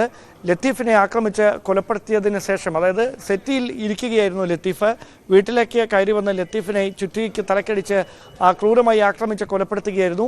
ഇത് ലത്തീഫിന്റെ ഭാര്യ സജിത ബീഗം കണ്ടത് മാത്രമാണ് അവരെ കൊലപ്പെടുത്താനുള്ള ഒരു തീരുമാനത്തിലേക്ക് തന്നെ എത്തിക്കുകയും അടുക്കളയുടെ കതകിനടുത്ത് വെച്ച് ഈ സജിത ബീഗത്തിന് നേരെ സമാനമായ തരത്തിൽ ചുറ്റി കൊണ്ട് തലക്കടിച്ച് ക്രൂരമായി മുറിവേൽപ്പിച്ച് അവരെയും അപായപ്പെടുത്തിയത് എന്നാണ് ഈ അഫാൻ നൽകിയിരിക്കുന്ന മൊഴി. അതിനുശേഷം സിഗരറ്റ് വലിച്ചുകൊണ്ട് മൃതദേഹത്തിന് അടുത്തിരുന്നു എന്ന വിചിത്രമായ കാര്യവും അന്വേഷണ സംഘത്തോട് അഫാൻ വെളിപ്പെടുത്തി. പിന്നീട് ഈ വീട്ടിൽ നിന്ന് ഒരു കോള്, ഈ ലത്തീഫിന്റെ ഫോണിലേക്ക്, മൊബൈൽ ഫോണിലേക്ക് ഒരു കോള് വന്നതേ തുടർന്ന് ഈ ഫോണും അതോടൊപ്പം വീടിൻ്റെ താക്കോലും എടുത്തുകൊണ്ട് പോയി സമീപത്ത് 200 മീറ്റർ അകലെയുള്ള ഒരു കാടിൻ്റെ വശത്ത്, അതായത് ഒരു പറമ്പിനോട് ചേർന്ന വശത്തേക്ക് ഒരു കുഴിയിൽ ഉപേക്ഷിക്കുകയായിരുന്നു. താക്കോൽ കൂട്ടവും അതോടൊപ്പം തന്നെ ഈ മൊബൈൽ ഫോണും അന്വേഷണത്തിൽ ഉദ്യോഗസ്ഥർ കണ്ടെത്തുകയും ചെയ്തിട്ടുണ്ട്. അതിനിടയിൽ ഈ മുൻപ് നൽകിയ മൊഴികളല്ല ഇപ്പോൾ അന്വേഷണ സംഘത്തോട് കാര്യങ്ങൾ വെളിപ്പെടുത്തിയപ്പോൾ അഫാൻ ആവർത്തിക്കുന്നത്. ഇതാണ് അവർക്കിടയിൽ ഈ മൊഴിയുമായി ബന്ധപ്പെട്ട വൈരുദ്ധ്യം, അത് ആശയക്കുഴപ്പത്തിന് വഴിവെക്കുന്ന സാഹചര്യമുണ്ടായത്. അതിനുശേഷമാണ് പേരമലയിലുള്ള അഫാന്റെ വീട്ടിലേക്ക് വീണ്ടും തെളിവെടുപ്പിന്റെ ഭാഗമായി ഉദ്യോഗസ്ഥർ എത്തിച്ചത്. അവിടെ നിന്നാണ് ഈ സംഭവങ്ങൾ, കുറ്റകൃത്യങ്ങൾ നടപ്പിലാക്കുന്നതിനിടയിൽ ആരെങ്കിലും വീട്ടിലേക്ക് അപ്രതീക്ഷിതമായി എത്തിയാൽ അവരെ ആക്രമിക്കുന്നതിന് വേണ്ടി വാങ്ങിവെച്ച ഏതാണ്ട് 1 കിലോയിലധികമുള്ള മുളക് പൊടി ആ വീടിനുള്ളിൽ നിന്ന് കണ്ടെത്തി. അതിനുശേഷം അവിടെ നിന്ന് തൊട്ട് സമീപത്തുള്ള ഒരു കടയിൽ അഫാൻ ഈ പെപ്സി വാങ്ങിയതും അതോടൊപ്പം തന്നെ ഈ മുളക് പൊടി വാങ്ങിയതും അതോടൊപ്പം ചുറ്റിക വാങ്ങിയത്, ഈ സ്ഥലങ്ങളിലെല്ലാം തെളിവെടുപ്പ് പൂർത്തിയാക്കാനുള്ള ഈ കൊലപാതകവുമായി ബന്ധപ്പെട്ട വിവിധ വസ്തുക്കൾ വാങ്ങിയ കടകളിലെല്ലാം എത്തിച്ച് ഈ തെളിവെടുപ്പ് നടപടികൾ പൂർത്തിയാക്കി അഫാനെ ഈ വ്യാപാര സ്ഥാപനങ്ങളുണ്ടായിരുന്ന ജീവനക്കാർ തന്നെ തിരിച്ചറിയുന്ന സാഹചര്യവും ഉണ്ടായിട്ടുണ്ട്. അതായത് നാളെ ഉച്ചയ്ക്കാണ് കസ്റ്റഡി കാലാവധി തീരുന്നത്. ഈ കുറ്റകൃത്യത്തിലേക്ക് നയിച്ചതിൻ്റെ അടിസ്ഥാനം ഈ സാമ്പത്തിക പ്രശ്നങ്ങൾ തന്നെയാണ് എന്ന കാര്യം ഏറെക്കുറെ ഉറപ്പിക്കുന്ന തരത്തിലാണ് അന്വേഷണ സംഘത്തിൻ്റെ ഇതുവരെയുള്ള കണ്ടെത്തൽ. അതിനപ്പുറത്തേക്ക് അഫാന്റെ മാതാവ് ഗുരുതരമായി പരിക്കേറ്റ് വെഞ്ഞാറമൂട് സ്വകാര്യ മെഡിക്കൽ കോളേജ് ആശുപത്രിയിലെ തീവ്രപരിചരണ വിഭാഗത്തിൽ ചികിത്സയിൽ തുടരുകയായിരുന്നു. അവർ ആരോഗ്യനില വീണ്ടെടുത്തതിനെ തുടർന്ന് ആശുപത്രിയിലെ മുറിയിലേക്ക് മാറ്റിയിട്ടുണ്ട്. അഫാനെ കാണണമെന്ന ആവശ്യം ഡോക്ടർമാരോട് ഈ ഉമ്മ പറഞ്ഞു, ഷെമി പറഞ്ഞു എന്നാണ് ആശുപത്രിയിൽ നിന്ന് ലഭിക്കുന്ന സൂചനകൾ. പക്ഷേ അപകട മരണത്തിലൂടെ കുടുംബത്തിലെ 5 പേർ മരണപ്പെട്ടു എന്ന കാര്യം, അപകടത്തിലൂടെയാണ് മരണം സംഭവിച്ചത് 5 പേർക്കെന്ന തരത്തിലാണ് ഷെമിയെ ഇപ്പോൾ ആശുപത്രി അധികൃതരും ബന്ധുക്കളുമൊക്കെ കാര്യങ്ങൾ അറിയിച്ചിരിക്കുന്നത്. അതിനപ്പുറത്തേക്ക് മൂത്ത മകൻ 23 വയസ്സുകാരനായ അഫാൻ ഇങ്ങനെ ഒരു കൊടും ക്രൂരകൃത്യം ചെയ്തെന്നും സ്വന്തം അനുജൻ ഉൾപ്പെടെയുള്ളവരെ നിഷ്ഠൂരമായി കൊലപ്പെടുത്തിയെന്നുമുള്ള വിശദാംശങ്ങൾ ഷെമിയോട് ഇതുവരെ പങ്കുവച്ചിട്ടില്ല എന്നാണ് ആശുപത്രി അധികൃതർ നൽകുന്ന വിവരങ്ങൾ. വ്യക്തമാണ്. തിരുവനന്തപുരത്ത് നിന്ന് ഡാൻ കുര്യനാണ് വിവരങ്ങൾ നൽകിയത്. വെഞ്ഞാറമൂട് കൂട്ടക്കൊലക്കേസിൽ പ്രതി അഫാനുമായി പോലീസിന്റെ തെളിവെടുപ്പ് തുടരുകയാണ്. കൊല്ലത്ത് ഉപേക്ഷിച്ച നിലയിൽ കണ്ടെത്തിയ സൂട്ട് കേസിനുള്ളിൽ മനുഷ്യന്റെ അസ്ഥികൂടം. CSI പള്ളിക്ക് സമീപമുള്ള പറമ്പിൽ ഉപേക്ഷിച്ച നിലയിലായിരുന്നു സ്യൂട്ട് കേസ്. അസ്ഥികൂടത്തിന് 2 വർഷത്തിലേറെ പഴക്കമുണ്ടെന്നാണ് പോലീസിന്റെ നിഗമനം. ഫോറൻസിക് പരിശോധനയ്ക്ക് ശേഷമേ കൂടുതൽ വ്യക്തത വരൂവെന്ന് city police commissioner Kiran Narayanan പറഞ്ഞു. ചാൻസ് ഉള്ളൂ. ചെറിയ സൂട്ട് കേസാണ്. കുറച്ച് എല്ലാ പാർട്സും ഇല്ല. ഫുള്ളി ഡീകമ്പോസ്ഡ് ആണ്. വെരി പറമ്പ് എടുപ്പാക്കുമ്പോഴോ അല്ലെങ്കിൽ പറമ്പ് പുതിയത് വാങ്ങിക്കുമ്പോഴോ we are exploring all angles. Vineesh ചേരുന്നുണ്ട് വിവരങ്ങളുമായി. വിനീഷ്, 2 വർഷത്തിലേറെ പഴക്കമുണ്ട് ഈ അസ്ഥികൂടത്തിനെന്നാണ് പോലീസിന്റെ ഒരു പ്രാഥമിക നിഗമനം. പ്രത്യേകിച്ചും ഇതിൽ പല സംശയങ്ങളും വരാം. ആരെങ്കിലും കൊലപ്പെടുത്തിയ ശേഷം ഉപേക്ഷിച്ചതാണോ? പോലീസിന്റെ പ്രാഥമികമായിട്ടുള്ള അന്വേഷണത്തിൽ എന്തൊക്കെ കാര്യങ്ങളാണ് വ്യക്തമായിരിക്കുന്നത്? ടോം, ഇന്ന് രാവിലെയാണ് ഇത്തരത്തിലുള്ള ഒരു സംഭവം പുറത്ത് അറിയുന്നത്. അങ്ങനെ ഉന്നത പോലീസ് അധികാരികളടക്കം സ്ഥലത്തെത്തി പരിശോധനകൾ നടത്തിയിരുന്നു. പക്ഷെ പോലീസ് അന്നേരവും പറഞ്ഞു ഫോറൻസിക്കിന്റെ ഒരു പരിശോധനയിൽ മാത്രമേ ഇതിൽ കൂടുതൽ വ്യക്തത വരികയുള്ളൂ എന്നുള്ള നിഗമനത്തിലായിരുന്നു പോലീസ്. അങ്ങനെ ഫോറൻസിക് സംഘം വിശദമായി പരിശോധിച്ചപ്പോഴാണ് ഇത് മെഡിക്കൽ പരിശോധനയ്ക്കായിട്ട് ഉപയോഗിച്ച അസ്ഥികൂടമാണ് എന്ന ഒരു നിഗമനത്തിലേക്ക് എത്തിയിരിക്കുന്നത്. ടോം, അപ്പോൾ അവർ വിശദമായി പരിശോധിച്ചു. അപ്പോൾ കൂടുതൽ പരിശോധനകൾ നടത്തുകയും ചെയ്തു. ഈ അസ്ഥികൂടം മെഡിക്കൽ പഠനത്തിന് ഉപയോഗിച്ചതാകാമെന്നുള്ള ഒരു പ്രാഥമിക നിഗമനത്തിലാണ് ഇപ്പോൾ ഫോറൻസിക് സംഘം എത്തിയത്. ഇതിന്റെ ഇടുപ്പെല്ലിൽ H എന്നും കാലിന്റെ എല്ലിൽ O എന്നും രേഖപ്പെടുത്തിയിട്ടുള്ളതായിട്ടാണ് ഫോറൻസിക് പരിശോധനയിൽ കണ്ടെത്തിയിരിക്കുന്നത്. നട്ടലിന്റെ ഭാഗങ്ങൾ ചുവപ്പ് കയർ ഉപയോഗിച്ച് കെട്ടിയ ഒരു നിലയിലായിരുന്നു. അതുപോലെ തന്നെ കേസിൽ ഇതിന്റെ ഈ സൂട്ട് കേസിനുള്ളിൽ സർജിക്കൽ ഉപകരണങ്ങളും കണ്ടെത്തിയിട്ടുണ്ട്. അങ്ങനെയാണ് ഇതിപ്പോൾ ഈ മെഡിക്കൽ പരിശോധനയ്ക്കായിട്ട് ഉപയോഗിച്ച ഒരു അസ്ഥികൂടമാണ് എന്നുള്ളൊരു നിഗമനത്തിലേക്ക് ഫോറൻസിക് സംഘം എത്തിയിരിക്കുന്നത്. പക്ഷെ നമുക്ക് എടുത്തു പറയേണ്ടത് ഒരു കാര്യമുണ്ട്. ഇത് എങ്ങനെ ഈ പള്ളി വളപ്പിൽ എത്തി എന്നുള്ളതാണ് ഇപ്പോൾ പോലീസ് അന്വേഷിക്കുന്നത്. കൂടുതൽ പരിശോധന ആ ഒരു കാര്യത്തിലും ഉണ്ടാകും. സമീപത്തെ CCTV ദൃശ്യങ്ങളടക്കം പോലീസ് പരിശോധിച്ച് തുടങ്ങിയിട്ടുള്ളതായിട്ടാണ് നമുക്കിപ്പോൾ അറിയുന്നത്. ടോം, വിനീഷ്, ഇത് പോലീസിന്റെ ഒരു സംശയങ്ങൾ ഏതൊക്കെ തലങ്ങളിലേക്കായിരിക്കും? കാരണം 2 വർഷം മുൻപ് 2 വർഷത്തെ പഴക്കം ഈ അസ്ഥികൂടത്തിനുണ്ടെന്ന് പറയുന്നുണ്ട്. ആരെങ്കിലും കൊലപ്പെടുത്തി ഉപേക്ഷിച്ചാകാനുള്ള സാധ്യതയായിരിക്കാം പ്രധാനമായും പരിശോധിക്കുന്നത്. മാത്രമല്ല ഇവിടെ ഈ സമീപ നാളുകളിൽ അല്ലെങ്കിൽ 2 വർഷത്തിനിടെ ഈ സമീപ പ്രദേശങ്ങളിൽ നിന്നും ആരെങ്കിലൊക്കെ കാണാതായിട്ടുണ്ടോ? ആ തലങ്ങളിലേക്ക് പോലീസിന് അന്വേഷണം നീങ്ങുന്നുണ്ടോ?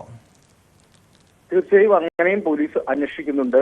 പക്ഷെ ഇപ്പോൾ നമുക്കൊരു നിഗമനം, അതായത് ഫോറൻസിക്കിന്റെ നിഗമനം വന്നിരിക്കുന്നത് ഇത് സർജിക്കലായിട്ട്, അതായത് ഈ മെഡിക്കൽ പരിശോധനയ്ക്കായിട്ട് ഉപയോഗിച്ച ഒരു അസ്ഥികൂടമാണ് എന്നുള്ള നിഗമനത്തിലേക്കാണ് ഫോറൻസിക് സംഘം വന്നിരിക്കുന്നത്. പക്ഷെ പോലീസ് അതും അന്വേഷിക്കുന്നുണ്ട്.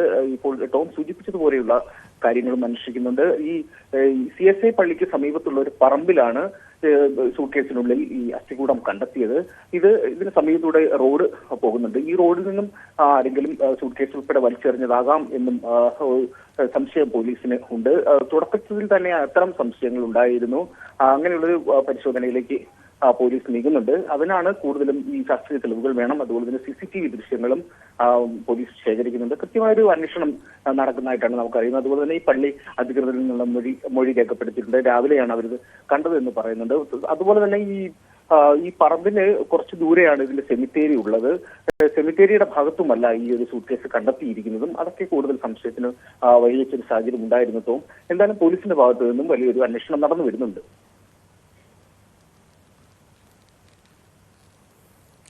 വ്യക്തമാണ്. വിനീഷാണ് വിവരങ്ങൾ നൽകിയത്. ലവ് ജിഹാദ് പരാമർശത്തിൽ PC ജോർജിനെതിരെ പോലീസ് തിരക്കിട്ട് കേസെടുക്കില്ല. ജോർജിന്റെ പ്രസംഗം വിശദമായി പരിശോധിക്കാനാണ് പോലീസ് തീരുമാനം. നിയമോപദേശം കിട്ടിയ ശേഷമായിരിക്കും പോലീസ് നടപടികളിലേക്ക് കടക്കുകയുള്ളൂ. അതേസമയം ജോർജ് പരാമർശത്തിൽ ഉറച്ചു നിൽക്കുകയാണ്. ലവ് ജിഹാദിന്റെ തെളിവുകൾ മാധ്യമങ്ങൾ കണ്ടെത്തണമെന്നാണ് PC ജോർജിന്റെ വെല്ലുവിളി. കേട്ടോ, വിവാഹം കഴിച്ച് പോകണം നല്ലതാണ്, എനിക്ക് തർക്കമില്ലെന്ന്. ഇപ്പം മറ്റു മതസ്ഥരെ കല്യാണം കഴിക്കാം, വളരെ എന്നാ കുഴപ്പം. പക്ഷെ ഇതല്ല, ഇവിടുന്ന് കല്യാണം കഴിച്ച് കൊണ്ടുപോകും, പിന്നെ എവിടെ പോയെന്ന് അറിയത്തില്ല. ഞാൻ അറിയുന്നത് അതുങ്ങളൊക്കെ ജീവിതം കട്ടപ്പയ്യായെന്ന് മനസ്സിലായില്ലേ. അതിന്റെ വിശ്രാന്തിക്ക് ഞാൻ കിടക്കും. നിങ്ങൾക്ക് ചാനലൊക്കെ ഉണ്ട്, അന്വേഷിക്കൂ. എന്റെ വായിന്ന് തന്നെ കേൾക്കണമെന്ന് പിടിക്കണം. BJP നേതൃത്വവും ജോർജിനെ പിന്തുണച്ച് രംഗത്തെത്തുന്നുണ്ട്. ജോർജ് തീവ്രവാദത്തിനെതിരെയാണ് പറഞ്ഞതെന്നാണ് മകനും BJP നേതാവുമായ ഷോൺ ജോർജിന്റെ നിലപാട്. നാവിന്റെ താക്കോല് പൂട്ടി പോലീസിന്റെ കയ്യിൽ കൊടുക്കാൻ ഉദ്ദേശിക്കുന്നില്ല. അത് ആർക്ക് വേണ്ടി? ഇവിടെ ഏതെങ്കിലും രീതിയിൽ ഇത്തരത്തിലുള്ള സംഘടനകൾക്കെതിരെ പ്രതികരിച്ചാൽ ഉടനെ കേസെടുക്കുന്ന നിലപാട് പോലീസ് തുടർന്നാൽ നിയമപരമായും രാഷ്ട്രീയപരമായും അതിനെ നേരിടുക എന്നല്ലാതെ നമുക്ക് വേറെ മാർഗമില്ല. തീർച്ചയായിട്ടും അത് അതുപോലെ തന്നെ തുടരും എന്ന് പറഞ്ഞുകൊണ്ട് ഇവിടെ ഒന്നും മിണ്ടാൻ പറ്റാതെ ഇരിക്കാൻ ഇത് അഫ്ഗാനിസ്ഥാനോ പാകിസ്ഥാനോ ഒന്നുമല്ല, ഇന്ത്യയാണ്. ഇവിടെ സംസാരിക്കാനുള്ള സ്വാതന്ത്ര്യം ഭരണഘടന നമുക്ക് വാഗ്ദാനം ചെയ്യുന്നുണ്ട്. ഇതിനിടെ പി സി ജോർജിന്റെ ജാമ്യം റദ്ദാക്കണമെന്ന് ആവശ്യപ്പെട്ട് DGPക്ക് യൂത്ത് ലീഗ് പരാതി നൽകിയിട്ടുണ്ട്. ജി ശ്രീജിത്ത് ചേരുന്നു കോട്ടയത്ത് നിന്ന് വിവരങ്ങളുമായി. ശ്രീജിത്ത്, പി സി ജോർജ് അങ്ങനെ ഒതുങ്ങുന്ന മട്ടില്ലല്ലോ. കാരണം ഈ ലവ് ജിഹാദ് വിഷയത്തിൽ വീണ്ടും അതേ പരാമർശം വീണ്ടും ഉന്നയിക്കുന്നു. ഷോൺ ജോർജും അതേ നിലപാട് ആവർത്തിക്കുന്നു. ഇത് പി സി ജോർജ് തുടർച്ചയായി ഈ മതവിദ്വേഷ പരാമർശങ്ങൾ നടത്തിയതിനെതിരെ നേരത്തെ കോടതി തന്നെ കേസെടുത്തതാണ്. ഇത് ജാമ്യ വ്യവസ്ഥയുടെ ലംഘനമായിട്ടാണോ പി സി ജോർജിൻ്റെ ഈ നടപടിയെ കാണുന്നത്? എന്തായിരിക്കും പോലീസിൻ്റെ നീക്കങ്ങൾ?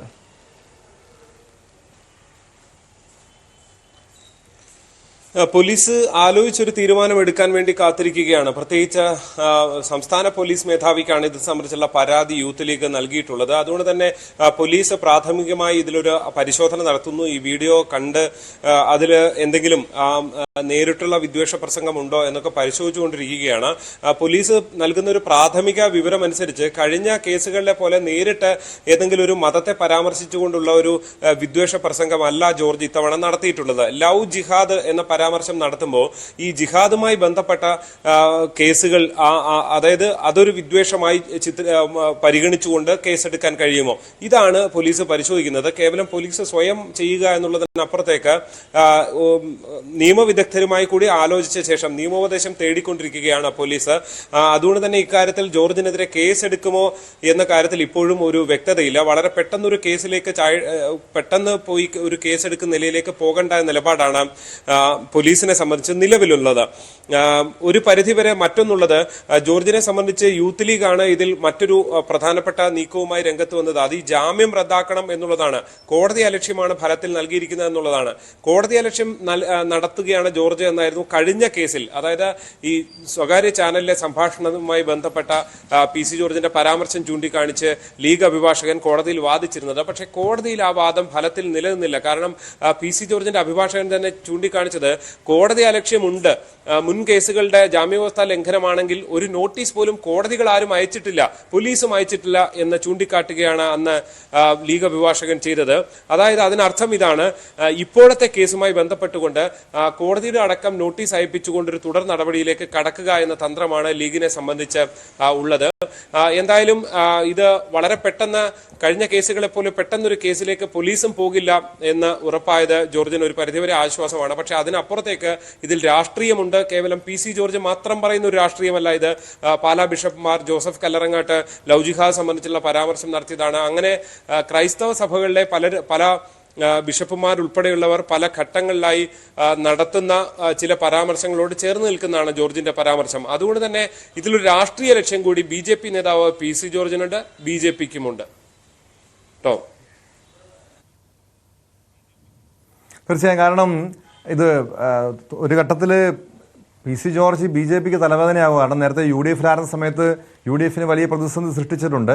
പക്ഷെ ഇവിടെ BJP നേതൃത്വം എങ്ങനെയാണ് പി സി ജോർജിന്റെ വിവാദ പരാമർശങ്ങളെ കാണുന്നത്? അതോ പി സി ജോർജിനെ ഉപയോഗിച്ച് ഒരു രാഷ്ട്രീയ നേട്ടം ഉണ്ടാക്കാൻ, പ്രത്യേകിച്ചും ക്രൈസ്തവ സമൂഹത്തിന്റെ വിവാദ പരാമർശങ്ങളിലൂടെ ക്രൈസ്തവ സമൂഹത്തിന്റെ പിന്തുണ നേടാൻ കഴിയുമെന്ന് BJP കണക്ക് കൂട്ടുന്നുണ്ടോ ശ്രീജിത്ത്?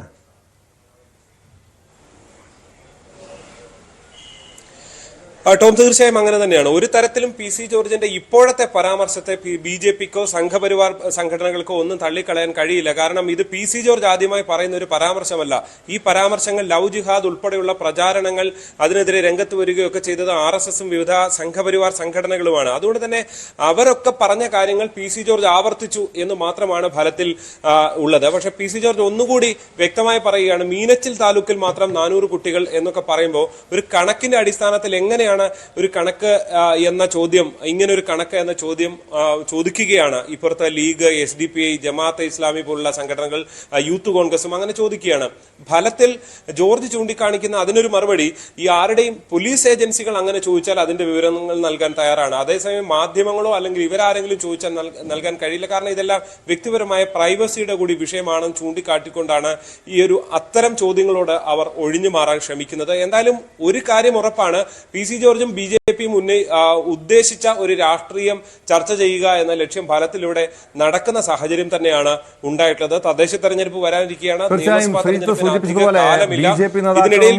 നിയമസഭാ ലവ് ജിഹാദ് വിഷയം ഉന്നയിച്ചിട്ടുണ്ട്. പക്ഷെ എന്തുകൊണ്ടാണ് PC ജോർജ് ഈ വിഷയത്തെക്കുറിച്ച് പറയുമ്പോൾ അത് വിവാദമാകുന്നതും അതിനെതിരെ അതൊരു രാഷ്ട്രീയപരമായ ഒരു വിഷയമായി കണ്ടുകൊണ്ട് യൂത്ത് കോൺഗ്രസും യൂത്ത് ലീഗും മറ്റ് യുവജന പ്രസ്ഥാനങ്ങളടക്കം പരാതിയുമായി പോകുന്നതും പോലീസ് കേസെടുക്കുന്നതും? ശ്രീജിത്ത്,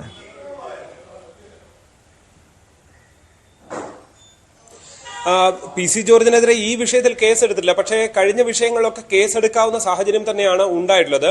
PC ജോർജും ലീഗ് അല്ലെങ്കിൽ SDPI, ജമാഅത്തെ ഇസ്ലാമി പോലുള്ള സംഘടനകളും തമ്മിൽ ഈരാറ്റുപേട്ടയിൽ നടക്കുന്ന ഒരു പരസ്പര പോര് കഴിഞ്ഞ കുറെ കാലമായി, കഴിഞ്ഞ നിയമസഭാ തെരഞ്ഞെടുപ്പ് മുതൽ നമ്മൾ കാണുന്നതാണ്. അതിന്റെ ഒരു തുടർച്ച ജോർജുമായി ബന്ധപ്പെട്ട അങ്ങനെ ഒരു എതിരെ നിന്നുകൊണ്ടുള്ള ഒരു പോരാട്ടം ഇവർ എല്ലാവരും നയിക്കുന്നുണ്ട്. അവർക്ക് എല്ലാവർക്കും അങ്ങനെ നയിക്കേണ്ടി വരും. കാരണം പലപ്പോഴും അത്തരം പല പരാമർശങ്ങളും ജോർജ് നടത്തിയത് ഈ വിഭാഗങ്ങൾക്കിടയിൽ വളരെ ആശങ്കയുണ്ടാക്കുകയും പ്രതിഷേധമുണ്ടാക്കുകയും ഒക്കെ ചെയ്യുന്ന കാര്യമാണ്. സ്വാഭാവികമായിട്ടും അത്തരം രാഷ്ട്രീയത്തെ പ്രതിനിധാനം ചെയ്യുന്ന സംഘടനകൾ എന്ന നിലയിൽ ജോർജിനെതിരെ സ്വാഭാവികമായും രംഗത്ത് വരും. ജോർജ് പ്രതിനിധാനം ചെയ്യുന്നത് മറ്റൊരു രാഷ്ട്രീയമാണ്. ആ രാഷ്ട്രീയത്തിൽ നിന്നുകൊണ്ട് ജോർജ് ഇത് വീണ്ടും ആവർത്തിക്കുകയും അല്ലെങ്കിൽ ഇത്തരം രാഷ്ട്രീയം പറഞ്ഞുകൊണ്ടിരിക്കുകയും ചെയ്യുന്നു എന്നുള്ളതാണ് എടുത്തു കാണാൻ കഴിയുന്നത്. ഫലത്തിൽ എന്തായാലും പോലീസ് ഒരു പരിധിവരെ വെട്ടിലാണ്. കാരണം കഴിഞ്ഞ കേസിലും കേസെടുത്തില്ല എന്ന് പറഞ്ഞുകൊണ്ട് ഈ SDPIയും ജമാഅത്തെ ഇസ്ലാമിയും അല്ലെങ്കിൽ വിവിധ മുസ്ലിം ലീഗും ഒക്കെയുള്ള സംഘടനകൾ ഈരാറ്റുപേട്ടയിലടക്കം പല പ്രതിഷേധങ്ങൾ നടത്തുന്നു. ഇന്ന് SDPIയുടെ വാർത്താ സമ്മേളനത്തിൽ കോട്ടയത്ത് അവർ ആരോപിച്ചത് മുഖ്യമന്ത്രി ഉൾപ്പെടെയുള്ളവർ ഇടത് സർക്കാർ BJPക്ക് വളം വെക്കുന്നു എന്ന ആരോപണമാണ് ഉന്നയിച്ചത്. അതുകൊണ്ട് തന്നെ ഇത് കേസെടുത്താലും കേസെടുത്തില്ലെങ്കിലും പോലീസിനെ സംബന്ധിച്ച്, സർക്കാരിനെ സംബന്ധിച്ച്, ആ നിലയിൽ അല്ലെ CPMനെ സംബന്ധിച്ച് വിശദീകരിക്കേണ്ട ഒരു വിഷയമായി അവിടെ വരികയാണ്. കേസെടുത്താൽ ഒരു ഇരവാദം BJP ഉയർത്തിക്കൊണ്ടുവരും. ജോർജിനെതിരെ മാത്രം എന്തുകൊണ്ട് കേസെന്ന ചോദ്യം വരും. പക്ഷേ നേരത്തെയും സംഘപരിവാർ നേതാക്കളൊക്കെ പറയുകയും ചെയ്യുമ്പോൾ ഇതിനെതിരെ വിമർശനങ്ങൾ ഉയർന്നു വന്നതാണ്. ഈ വിഷയത്തിൽ കേസെടുത്താൽ അത് ഒരുപക്ഷെ ജോർജിനെതിരെ വരുന്ന ആദ്യ കേസായിരിക്കും. അത്തരത്തിൽ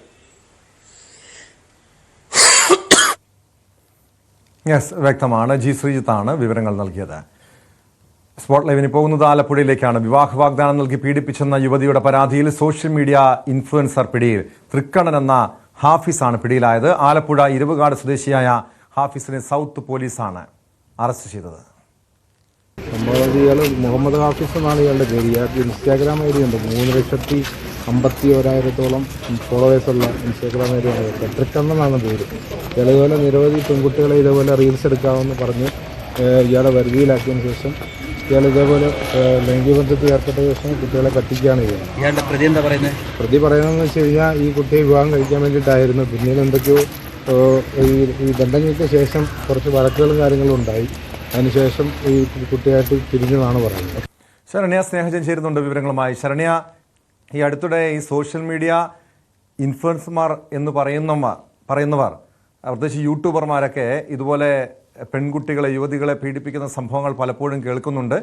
നിരവധി പരാതികൾ ഇവർക്കെതിരെ ഉയരുന്നുണ്ട്. ഈ തൃക്കണ്ണൻ എന്ന ഹാഫിസ് പതിവായി അല്ലെങ്കിൽ സ്ഥിരമായി ഇതുപോലെ പെൺകുട്ടികളെ വിവാഹ വാഗ്ദാനം നൽകി പീഡിപ്പിക്കുന്ന ഒരു വ്യക്തിയാണെന്നാണ് ഈ പോലീസ് ഉദ്യോഗസ്ഥന്റെ വാക്കുകളിൽ നിന്ന് മനസ്സിലാക്കാൻ കഴിയുന്നത്. എങ്ങനെയാണ് ഇയാൾക്കെതിരായ പരാതിയുടെയും അതോടൊപ്പം ഈ കേസിന്റെയും വിശദാംശങ്ങൾ?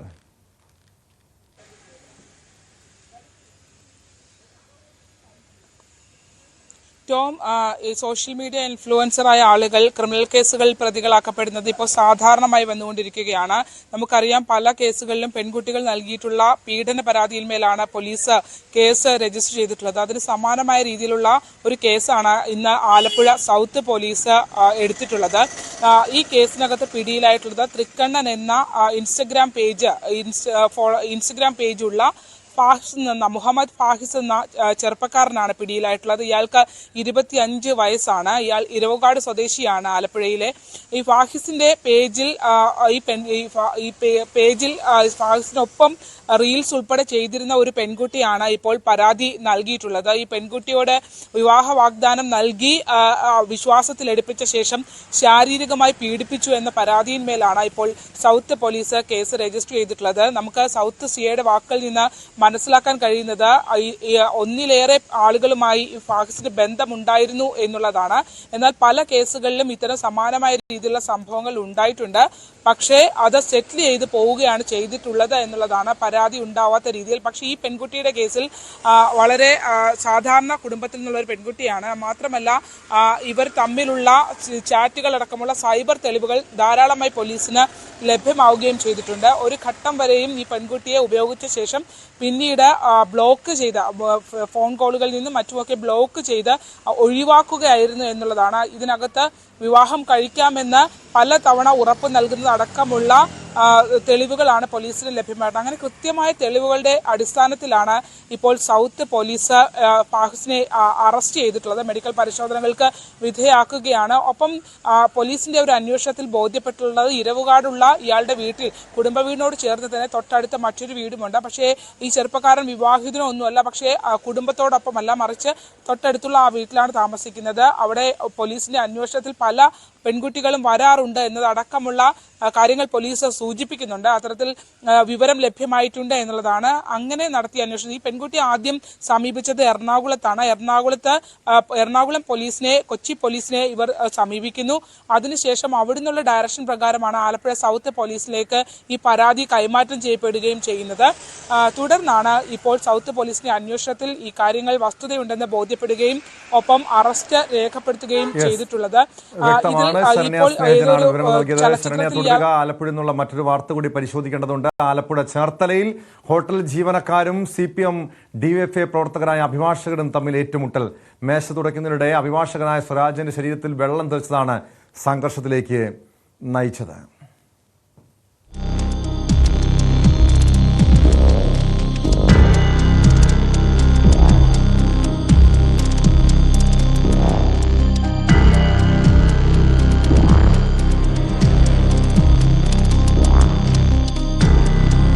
ശരണ്യയിലേക്ക് വീണ്ടും. ശരണ്യ, ഇവിടെ എന്താണ് സംഭവിച്ചത്?